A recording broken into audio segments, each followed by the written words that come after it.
Welcome to the Pulse Check podcast. We're your hosts. I'm Sarah. And I'm Sammy. Grab your beverage of choice and let's get right into it. Okay, welcome back, you guys, to this week's podcast. Today I'm sitting here with the Janet Izzo, also known to me as Mimi. She has been a nurse for 39 years before retiring back in 2010, but I just found out that she's been keeping up her license. So shout out to her for that. That's awesome. Thanks, Sammy. Yeah. Alrighty, Janet, let's get right into it. So 1987, that's when you got your nursing license, correct? I did. Okay, that's awesome. What made you choose nursing, and did you have any idea what you were stepping into at that point? Well, since I was 5 years old, I knew I wanted to be a nurse. And we lived in Florida, and I got married first, and I had my babies first, and I always wanted to be a nurse. And I did take a little class for a year, actually, and became an operating room technician. So I did that, but I never really worked in it more than about 6 months because I was pregnant and having another baby. And so then we moved to Minnesota, to make a long story short. Yeah. And we drove by Anoka Ramsey Community College, and I said, I wonder if they have a nursing program there. And my husband said, well, why would you want to know that? Oh. And I said, Foreshadow. Yes. I said, well, I've always wanted to be a nurse. And he just said, you're dreaming, sister. Oh my goodness. And if somebody says that to me, then I have to do it now. I have to do it now. And I did. I started taking evening classes, and it was everything that I wanted to do. I was taking all my generals first. And right. Of course, I was 30 years old at that point, and I'm with 18-year-olds that are going to school away from mom and dad for the first time, and it was an experience. Yeah. What kind of experience was that for you, being with younger, I guess, adults and being 30 going into nursing? Well, it was the 80s, and my daughter was a teenager at that time, my oldest daughter, and she took me shopping because she said I looked nerdy. Oh. And so she bought me a sweater, I can't remember the make of the sweater, but she bought me a sweater that was in, and she bought me some socks that were in. Right. So I'd be with it. Yeah, good. And you know what? I bet you got compliments from those 18-year-olds. No, they ignored me. Rude. Well, only if they could see what you've done now. Okay, so looking back throughout that 39-year career, what's the first memory that instantly comes to mind for you? I think when I was a nursing student. Okay. My dream had come true. I was in nursing school. At that point, my generals were done, and I was doing my very first clinical. And it was at a really small hospital just north of Minneapolis in Buffalo. And we knew nothing. It was our very first clinical. And so my job was to help someone into their hospital gown. And as it turned out, my instructor came and got me, and she said, there's an elderly man in the emergency room that was just admitted, and he has had a stroke. Oh. And you need to get his clothes off and give him a bath. And get him in a hospital gown so he can be assessed a little bit more. Right. And so I said, okay, I can do that. And so this man was so darling. He had probably gotten up in the morning. He was in his 90s. And he had on a suit and a bow tie, and he was adorable. And how cute. He was adorable. Yes. And he couldn't speak. He had aphasia. Right. And he was paralyzed. And I think he was in pain, too. And so I introduced myself. And he had the biggest blue eyes, and he looked right at me, and I talked to him the whole time, probably nervous talk. Sure, because you're a new nurse, pretty much. It was my first patient. Yep. And, I'm thinking this man probably had a bath already. He was dressed to the nines. He was adorable. He didn't expect to get up that morning. No. And have a stroke. Not at all. And so, I did everything they told me to do, and it went well, and I kept talking to him, and he had a tear coming down out of his eye, down his cheek. Oh. And I was washing his face and his little body, Yeah. And it was a spiritual experience for me. Was it? It was. Was that a moment where you were like, yeah, I was where I was I like supposed what to I'm be. doing? Yeah. Good. What was clinicals like back then? Because I know when I went through clinicals, I had to do a full head-to-toe assessment on someone. When I had my preceptor there with me, watching every step I was doing, Right. following a nurse the whole time. What was it like for you? It was pretty much like that. Okay. I think the big disadvantage we didn't have simulation labs. Right. I went on a tour not too long ago of my old nursing school, and the director took me through all the sim labs. I was totally amazed. So Yeah. I don't think nursing has changed that much, other than it's all computerized now. We don't do hard copy Right. charting. No, like the paper. Don't do no more That's paper. gone. It's That's all gone. online now. Yeah. Yes. But as far as the assessment, head to toe, and nursing care plans and all of that, I think it's the same. Pretty much the same. Okay, that's interesting to hear. I was interested to hear how much it's changed, but apparently it sounds like not too much. People are still people, Yeah. and patients are still patients, and they still Exactly. need the same amount of knowledge and care. Right. I agree with that. You've worked in so many areas. You've worked in med surg, high risk OB, GYN surgery, nursery, postpartum. Where do you feel like you felt the most at home, and why? Well, I went into nursing to work in OB. Yeah. That was my goal. Mm-hmm. And when I was a senior nursing student, I hated all my rotations. I hated all my clinicals because they weren't OB. Right. And I said something to one of my very favorite instructor, Maria. And I said, Maria, am I supposed to like nursing by now? And she goes, well, yeah, because you're graduating next month. So, yeah, you should be liking it. Mm-hmm. And I said, I don't like it. I don't like working in all these areas, urology and med surg, and I don't like any of it. And psych, that wasn't bad. I kind of enjoyed that. But she said, I know you want to work in OB, but even in OB, you're going to have cardiac patients. You're going to have patients with kidney issues. You're going to have psych issues with people. You need to know all of this. And boy, that just turned it around for me. Well, that's good. And so I loved working with the midwives. I did finally get into working in OB after 3 years, yes. 2 3 years. Yeah. And so I think I felt the most comfortable working in OB, my choice place to be. And I worked with the midwives, and that's my all-time favorite, delivering babies. Good. Yeah. That's awesome. You just said that you went into nursing wanting to do OB. What sparked that interest specifically? I'm just baby crazy. Yeah. I love babies. Yeah. Even, it's embarrassing to say, but even when I was 15, 14 years old, I would go down the basement and set up my old baby dolls and pretend I was in a baby nursery. Oh. And I said, if anybody comes to the door for me, don't tell them I'm down here playing with my dolls, I'm busy. I had a friend in nursing school when I was about 15 years old, and a girl that we knew was in nursing school, and she used to give me syringes to play with, Oh my gosh. to practice doing shots. That's amazing. Yeah. It prepped you. Sounds like you've always been prepared She gave me alcohol wipes. She gave me all kinds of stuff. She was prepping you for this. Yeah. That's so good. I love that. Well, as you said, you've worked with nurse midwives. So as me and you have talked about, you've literally caught babies before, and that's awesome. What is that moment like? And did it ever stop feeling surreal after the first time? Do you know how many babies that you've caught?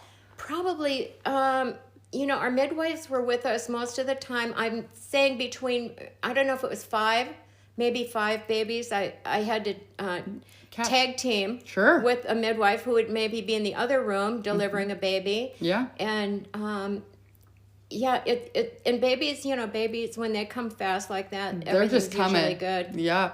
Everything's, I never had any problems, and it's not rocket science. No. You're like, it's coming. Because babies come. Yeah, that makes sense. What did it feel like for you when that moment happens? Is it an adrenaline rush? It's adrenaline. Oh, yeah. For sure. Mm-hmm. Because you're not just delivering the baby or catching the baby. You have paperwork to do. Yeah. You have other things you have to be checking the mom to make sure the mom's good. You have to make sure that the baby's good. You don't have to jumpstart the baby, Right. and you just have to be aware of a lot of nursing issues with the delivery of a baby. And, 99% of the time, everything's fine and we're good. Yes, which is good. That's awesome. Is there a patient or moment that has stayed with you forever through that 39 years that you've worked? I have a lot of patients that I remember and that I have just kept in my heart and in my mind. And one that comes to mind, I was sitting at the desk. It was pretty quiet one evening because I always work the evening shift, 3 to 11:30. I'm not a morning person. No. And so I remember sitting at the desk, and I was by myself, actually. We have a beautiful midwife unit down the hall from postpartum. And we just had postpartum patients on the midwife unit, and the doors swung open, and a beautiful lady came running in, and she said, "I'm having the baby right now." She was walking. She was running in. And behind her were 3 little children, like ages 3, 2, and 2. She twins? No, they weren't twins. They were Irish twins. They were probably born in the same year. They were both 2. And their eyes were wide open and scared to death. And they were running right behind their mom like little ducklings. And, when someone says the baby's coming, you believe them. Yeah. And so luckily there was a room open for her, right there. And so I rushed her in, and that was a baby I delivered because the midwives were not in the hospital. No. They didn't have a labor. If we knew a labor was coming in, we'd call the midwives, and they'd be there within 10 to 20 minutes. And sometimes they slept at the hospital too if they were anticipating there might be a labor coming in. But we had no one. And so our secretary, our health unit coordinator was out there, and I said, "Call the midwives." And I delivered that baby. And just before I delivered the baby, she was ripping her own clothes off and jumping in bed. Well, she's probably used to this at this moment. She's done it 3 times, And these little kids, their eyes were just so big and so wide, and they were so scared, and I put them all in a recliner chair together. Oh, good. And I said, "You guys sit here. Small. We're going to have a birthday party in just a little while. You sit right there. Don't you move." And they weren't going anywhere. Well, they're scared. And we had that baby, and we had a birthday party that night. Wow. And her husband was parking the car. Oh. And she said he was probably there for all the other ones. No, he'd been in the military, and he'd missed them all. This was the only one he was going to get to be in. Shoot. And he missed it by about maybe 2 or 3 minutes. Oh, wow. That's so that sad, was really but so exciting at the same time. Really, really a fun delivery. Yeah. Because she kind of did it herself. Exactly. You're like, I didn't even need to be here for this. You could just done this at home. It was easy. It's fast. Yeah, that's so good. Working in high-risk OB, you must have seen both like beautiful and heartbreaking situations. So how do you feel like you process that emotionally? I feel like that would be a lot to toggle with mentally. Well, I think that I have a strong faith. Yeah. And I know that we're all children of our Heavenly Father. That's what I believe. And that all children come from Him, all babies come from Him. And He's in charge. And yeah, there's sad times. Sometimes when someone would have a loss in labor and delivery, and if I were in the nursery, they would bring me the baby to take pictures. Right. And so I, have to take pictures of these little babies that were maybe lost. And those were the hard times. Yeah. Because somewhere there was a mom and a dad just grieving, and had hoped so much for this little one. And that kind of pulls at your heartstrings for sure. Right. When there's a loss. Yeah. And fortunately, we didn't see a lot of that. But I think that's a hard time. But the joyous times are so much more. Exactly. Yeah. That you can't dwell. And they tell nurses to leave everything at the hospital, not to bring anything home in your heart and in your mind. And you're a human being. It's kind of impossible most of the time. Yeah. And when I'd be driving home at midnight, 1 o'clock in the morning, I had a lot to think about on the way home. I was about a half hour from the hospital, and you can't help but think about your patients, whether it was a joyous moment or a really sad moment. nurses remember and think about their patients. Right. Is there ways that you were able to, I guess, fill up your cup in a way, like make, I guess, those hard times easier for yourself? Whether that be crying in your car after a shift or going and doing things that you love with your friends or family. Like, what were those things for you? I've always been known to take really good care of myself. And I like to have fun. Yeah. And I love my friends and I love my family, of course. I think nurses need nurses. Yeah. I'm 100% for that. I think nurses need nurses, and sometimes you need to debrief a little bit with a friend and be able to vent with a nurse, because, your families are there, but they don't get it. They don't get nursing. In fact, when my kids were growing up, if I ever bothered to tell them a story about the hospital, they didn't want to hear it. No. They just like, okay, Mom. Right. They didn't want to hear it. And your friends, are good. They like to hear stories sometimes, but really nurses need nurses. Yeah, because that understand, that get what you're saying. Yep. I get that. That totally makes sense.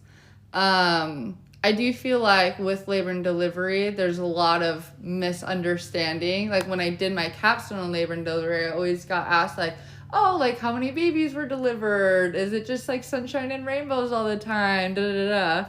Is there something that you feel like people totally misunderstand about labor and delivery? Well, that's a hard question. I guess I haven't really contemplated that. I think a lot of times people come in good hard labor and they think it's going to be over in a flash. And when it's not, they think something has gone wrong. Right. And babies take a while. Sometimes. Yeah.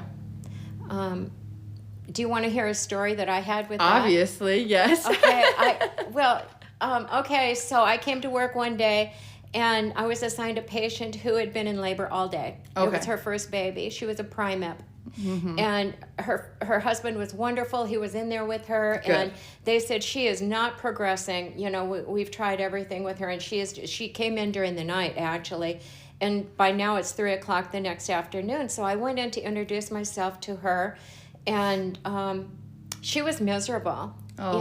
So I ran a bath for her. I said, we're going to get you in the bath. And one thing nurses are never supposed to do is anticipate when a baby, tell a patient, oh, your baby's going to be here real soon. Right. Because you could be a liar. Yeah. And then they don't trust you. Don't trust you anymore. No.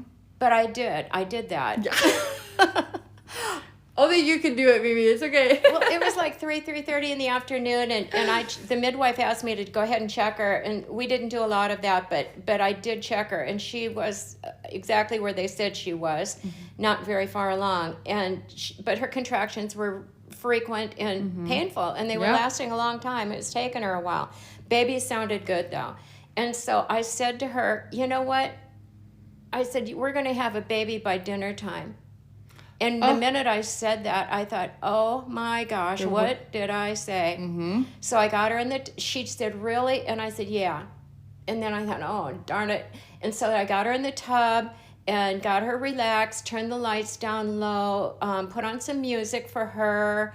And one thing that we did, we hydrated we let them eat and drink. Okay. Gotcha. And light. I mean, we didn't give them a turkey sandwich or anything. No, just like little snacks. Right, snacks. Sure. And so then I had her up, and I had her on the birthing ball, and doing different things, and in the rocking chair. And she had her baby at 6:30. Maybe I think you can just tell. You can just tell the future. No, it was just my lucky day that I didn't turn out to be a liar. Right. You're like, thank goodness. And they kept singing my praises, and it wasn't even me, you know what I mean? It was luck. It was pure luck. Exactly. It was pure luck. Yeah, but you probably felt so relieved. You're like, thank goodness. Yeah, and they really liked me after that. Good, well. I was their favorite nurse. I'm sure you were.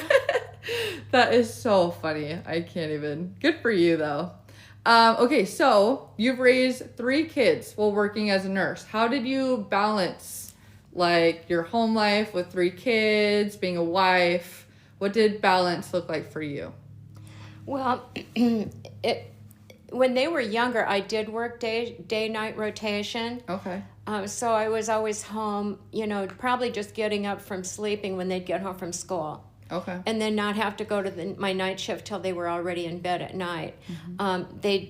They did have to get off in the morning sometimes by themselves, but usually I was home so that I could get them off in the morning too. So day-night rotation was really hard on me. I'm sure. I think I really have to hand it to nurses that work nights. Mm-hmm. Because our clocks don't work that way. No. The circadian rhythm is not rhythming at all. No. It's out of whack totally. Yes. And so once they got older and had their own little lives in high school and had sports and stuff, I did switch to the evening shift, and that was like wonderful. I didn't work full time. I worked 4 days a week. Okay. So the 3 to 11 that you were saying? Okay. Mm-hmm. Gotcha. And so I usually did get to their sports events, and there were nurses that really needed to work, and so I could trade a shift very easily. Oh, good. Or trade shifts if there was like a sports event coming up I really wanted to go to. And then, holidays were easy because I was supposed to work every other holiday, every other Christmas, every other Thanksgiving. But I could always trade my Christmases away and work New Year's Eve because I didn't care about New Year's Eve. No. And a lot of the younger girls were going to New Year's Eve parties. And so, like in August, September, they'd say to me, I'm supposed to work New Year's Eve. Will you work my New Year's Eve? Right. And yes. Yeah, absolutely. And I'd trade that early in the fall. So I was always home on Christmas. Oh, good. That's awesome. Yeah. Good. Did you ever experience anything like mom guilt in any way? No. No? Good job. Good for you, Janet. I'm proud of you. Is that bad? No, not at all. I think, honestly, for my experience with a hardworking mom and having seen that as a child's experience, I feel like that's helped shape me into the person I am today because I was able to see my mom always working and working hard for what she has. Yeah. So that made me want to do that for myself as well, right? Did your experiences as a nurse help shape how you were as a mom? I think that I always have been who I am, whether I was a nurse or not a nurse. Yeah. I think I appreciate life I appreciate my life because sometimes we take our lives for granted and you see how sometimes you'll see how someone else lives and their misfortune and their sad choices sometimes that put them where they are.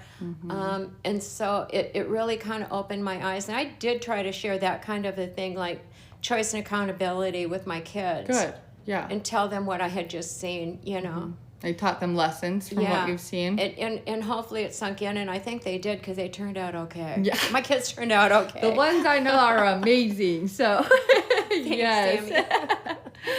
Sammy. Okay, going into your being more of an educator, you've taught childbirth and breastfeeding classes, which is awesome. What do you feel like is the biggest mistake new parents make going into that phase?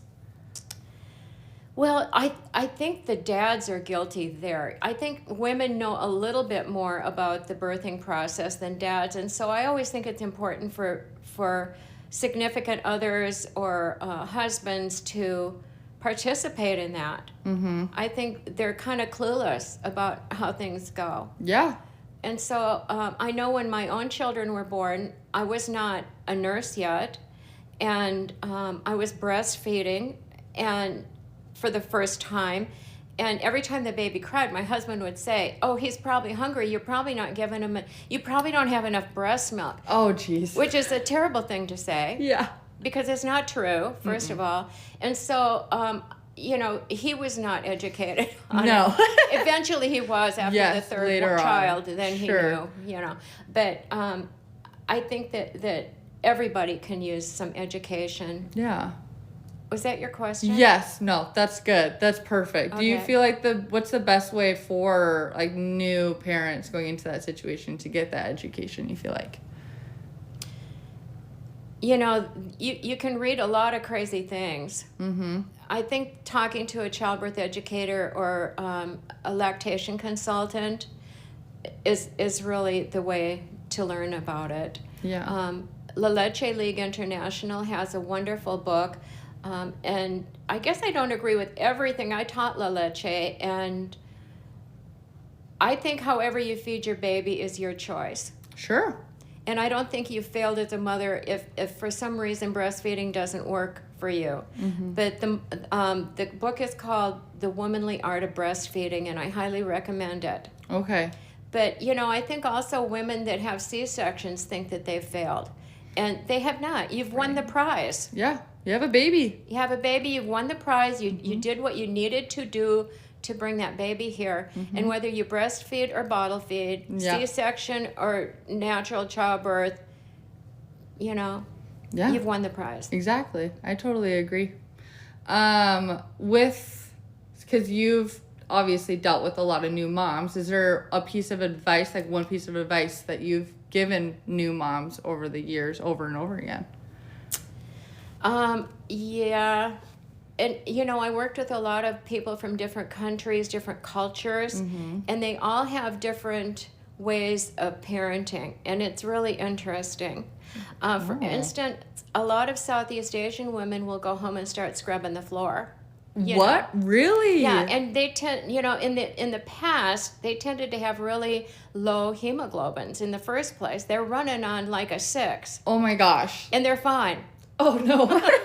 But then they go home, and I think women try to do too much too soon. Yeah. And I always tell them, leave your pajama pants on, because as soon as you get dressed, people expect you to be normal and back to normal in life and Right. doing your chores Yeah. and cooking. Yeah. You know, and so I just said, you know, it's a learning process. The first few weeks is really a learning process. Give yourself patience and time, and stay in bed.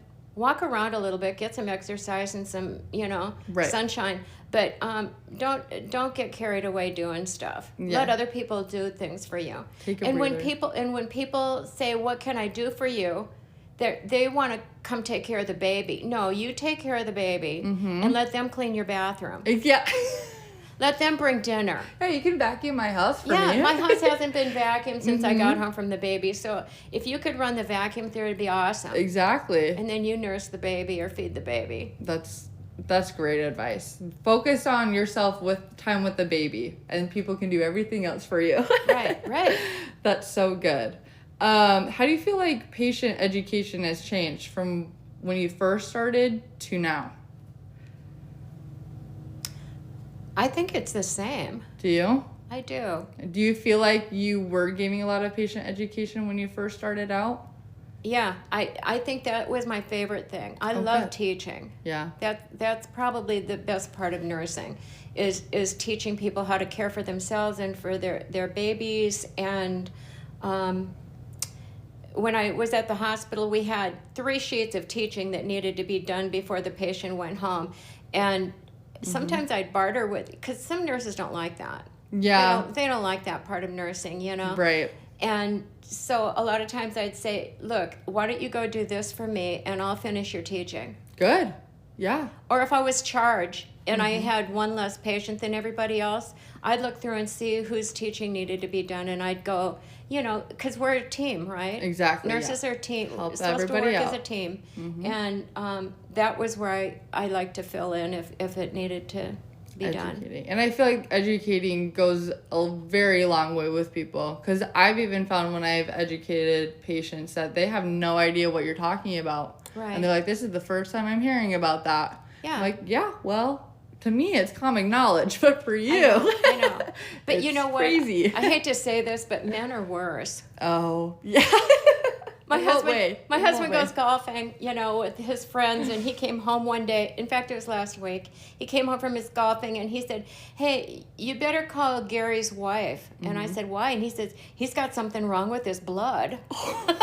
And I said, "Oh no, What's wrong with his blood? Oh no, what's wrong with his Yeah. blood?" He goes, "I don't know. I didn't know what he was talking about." So what exactly did he say? he did, men just, They just don't and understand. my men patients, when I was doing med surg, they really need some coaching. Oh, and yes. some education. Yes. They really think we're talking gibberish most of the time. Yeah, So yeah. there's like, if it doesn't involve around golf, football, anything that they're No. interested in, it just goes in one ear out No. the other. They don't get it. But you know what? To each their own. They'll find out somehow. Okay, so you've seen, I'm sure, nursing change over the decades, right? It's probably changed a little bit here and there. What do you feel like has improved, and what do you think we've lost along the way? I think that there's a lot, there always has been a lot of paperwork to do, a lot of charting. I think the thing that blows my mind is how everything is online now. I mean, computerized. Yeah. So online charting, like the I'm thinking that maybe that was a good thing because maybe it gave you more time with your patients. I always had the hard copy charting. Sure. I never really, we use the computers to get results and stuff, lab results and stuff like that, but I would think that would have made things better to go computerized. And I've noticed they're all outside the patient's room now. We used to have to sit up at the desk, and so you're closer to the patient and you're more in tune with what's going on. Attentive to whatever Yes. they need. And when you're up at the desk, you're chatting. Yep. With the other nurses. It's true. The nurses section. Yeah. Yeah. Guilty. I Yeah, I know. guilty. I've done that. For sure. So you feel like definitely nurses are able to be more attentive just because of the online switch. I think so. Yeah, I would have to agree with that too. I do think with the online charting, it does make things faster. How long do you feel like it would take you when you did it hard copy? Oh my gosh, I'd go home late every night. Oh. And my supervisor would say it to us because I'm thorough. I like to be thorough. Which I like is good. to chart. And I didn't chart sometimes till the end of the night. I was too busy to sit down and be doing any charting. Exactly. And my supervisor would say to us, you guys need to clock out. And it's like, no, I don't work for free. Right. True. I'll chart out when I'll clock out when I'm done clock charting. out when I'm done charting. And her budget was running over all the time because we were always late charting. Yeah. Maybe a half hour. Right. And if we were all a half hour, it adds up. it adds up. Yeah. And so now when you're charting, you're typing in when you're doing things. And we didn't used to do that. Yeah. We'd have to write stuff down on a piece of paper so we'd remember to chart it later. Exactly. I even catch myself doing that sometimes too, and it's still on mine. But yeah, I can imagine that would keep you there for so much longer. I did want to ask you though, how do you feel about, I wonder if you ever experienced it, but like women coming in with a whole birth plan. How do you feel about those birth plans that get brought in? Oh, that's funny. Yeah. I wanted to know. It's Yeah. in direct correlation. Okay, the length of the birth plan is in direct correlation to if they're going to have a C-section. Oh my gosh. That's so funny. if you come in say with that. 20 things on a list, you're Yes. probably going to have a C-section. And that's just kind of a joke, but it's kind of true. Yeah. And it's good that they've thought ahead of time, and they want to use the birthing pool, and they want to use the birthing ball, and they want the lights low. That's all okay. Right. That's all good stuff. Totally. I'll do that for you. Yeah. But sometimes they get, I had a woman who came in and she said, I want the baby with me immediately. And I go, we do that. We do that. Well, her baby was in respiratory distress. It needed to be jump-started. His heart rate was low. His oxygen was low. We needed to take it over to the cart. And she was freaking out, You're like, no, this baby's blue. Yeah. We got to get it breathing. And then, he was okay. But she thought that it was more important to breastfeed immediately. Well, no, you have to breathe first. Yeah. And so if they're unrealistic with their plan, then that's not good. Yes. Yeah. So every time someone brought something in with like 20 things, you're like, all right, great. This is going to be a C-section. Yeah. Is there anything like on those birth plans that you would highly recommend for other women to put on there, like skin to skin right after, if able to? Yeah. Or like even with the husband, or How do you feel about like the delayed cord clamping and stuff like that? You know, and I think that's the delayed cord clamping is a little controversial. There's a reason to delay that Yeah. until, it causes babies to be a little bit more jaundiced when Sure. you do that. Yeah. Which is not a big deal. No. It's not a big deal. They'll heal up. Yeah. They'll pink up just Yep, fine. they do. And so I think the skin to skin is just really important. But we've always done that. The midwives Right. have always done that. When I had my babies, no. They were whisked right away to Really? the nursery. Mm-hmm. Yes. Wow. I did not know Yes. that. Interesting. It's awful. Okay. Well, yeah. I know that some women now are even taking home their placentas. So there's that too. Which is so interesting. Yeah. If you could give a piece of advice to new nurses, like let's say even me, just graduating, starting out as a new nurse, what would it be? To have nurse friends. Okay. That's probably number one, to have nurse friends. Mm-hmm. To eat right. Oh, yeah. Because you get drained physically and mentally. Yes. And so you need to eat healthy, have healthy foods, and you talk about that in your podcast. Yes, for sure. Oh, And I never ate healthy. I never ate healthy. Right. I didn't take care of myself that way. Sometimes we'd miss, we didn't have time for a break or dinner or anything. Yeah. And so that's bad. Yes. But I think, number one, nurses need nurse friends. You need to be healthy and have decent nutrition and sleep. Oh, for sure. And hobbies, self-care. Yes, 1,000%. Yeah, I mean, there's 12.5-hour shifts where I feel like I don't even have any time to sit down and eat anything. And then you get home, you're too tired, and you just want to sleep. But I think it is important to find those times where you can find maybe just bringing little healthy snacks to work that you can just nibble on, munch on. Yep. Because you need energy to get through that. It's a lot going on at that time. It's very overstimulating. So you need energy for that. So I agree. Yeah. And nurse friends, do you still talk to your nurse friends till today? I have two that I keep in contact with. Oh, amazing. Okay, Yeah, that's and so good. we're all retired, so we don't know nothing anymore. No.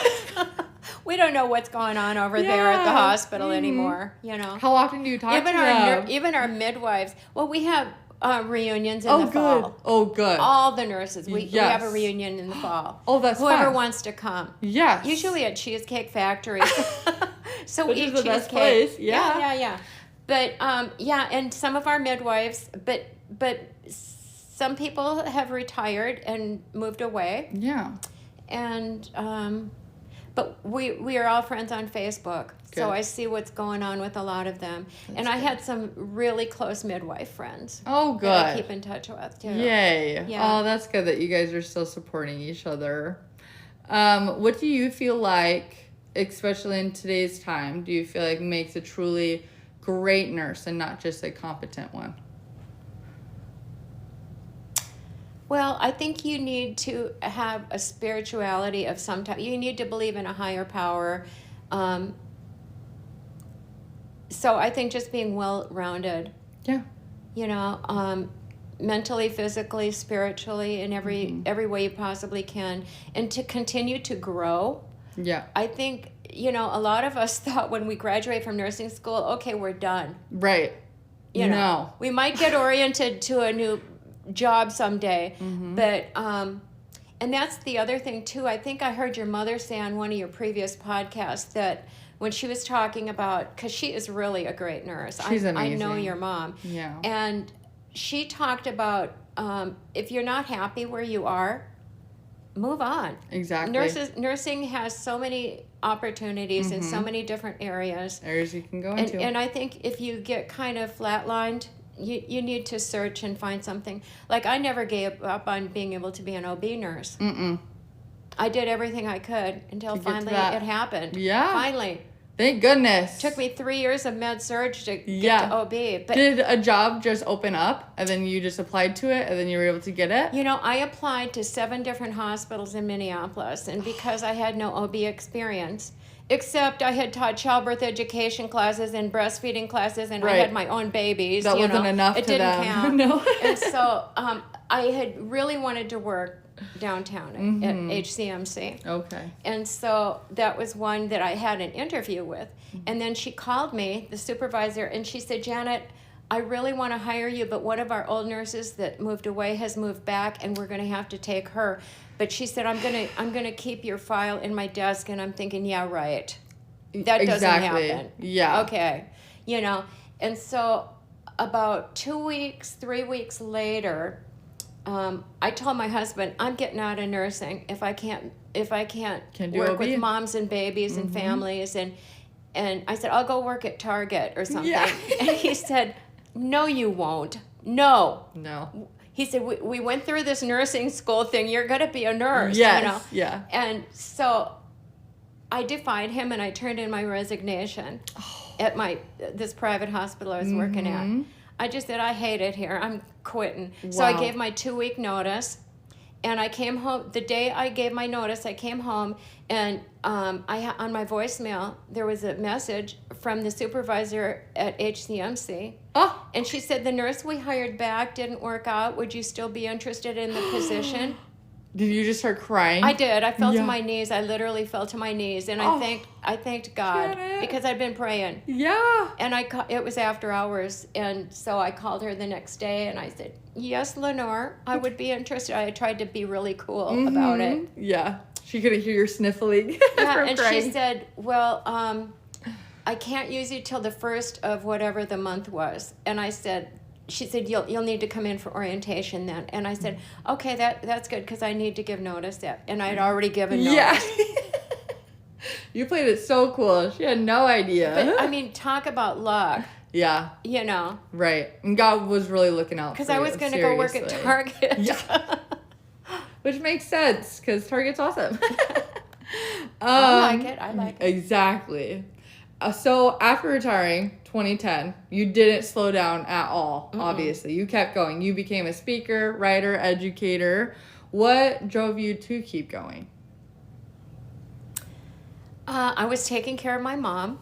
She was living with us in her last few months, and she was elderly, and she was pretty independent, actually. And so I thought, well, I can't just sit around doing nothing. So I started typing up my memoirs. Yeah. And my son came in and said, Mom, what are you doing on your typewriter? Every time I come over to visit, you're on your And I said, I'm typing my memoirs.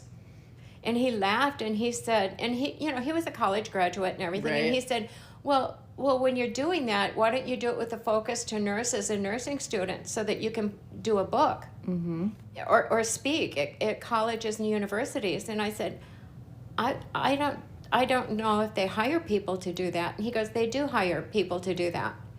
And so then I started rewriting my book and started adding little bits. And to make a long story short, it was published. Yeah. And and then I got a marketer, and she got me into colleges and universities to speak to nursing students. And I spoke. Get this, I spoke at an orthopedic conference, and when they called me, crazy. I'd never worked in orthopedics ever. Yeah. And they called me and asked me if I would be a keynote for their it was at downtown Minneapolis, and I said, well, I don't know anything about orthopedics. And they said, but you know about nursing, so we want you to talk about nurse. And I said, who's going to be at this conference? And there were over 300. Oh my They were goodness. expecting 3. And it was not just nurses, it was doctors. Oh. So that was a little intimidating. I'm sure. How did you feel being up there? I was fine because I made it funny. I turned my Yes. talk funny. That's good. Yeah. I think that's important Yeah. to make it funny. Mm-hmm. Okay, good. They switched me from keynote to the luncheon speaker. Oh. So it was easy to be funny. Yeah. You didn't have to be real straight-laced. or anything. Exactly. So it could just be. And I got applause, and they liked it. And I sold some books in the back of the room. And Yeah, you did. Yeah, they loved you, I'm sure. They probably had the best time. Looking back, what do you feel like you're most proud of in your career? I hope I made a difference in the lives of people. Mm-hmm. I really love people.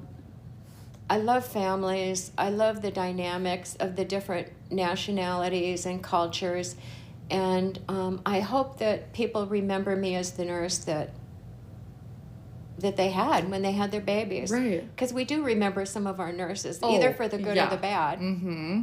So I hope that I have that legacy that somebody remembers me. Yeah. Have you ever had the experience of seeing some patients? Yes. And? I was downtown shopping years and years ago, and a lady in a beautiful burqa came running up to me. Yeah. Is that what you call it, a burqa? A Maybe. veil. Oh, a veil. She was wearing a veil. She was Somalian. Oh. And her name was Sophia. Her Okay. American name was Sophia. Yeah. But I didn't remember her, but she came running up to me. And she goes, Janet, my nurse. And she hugged me. She came running across the street and she saw me.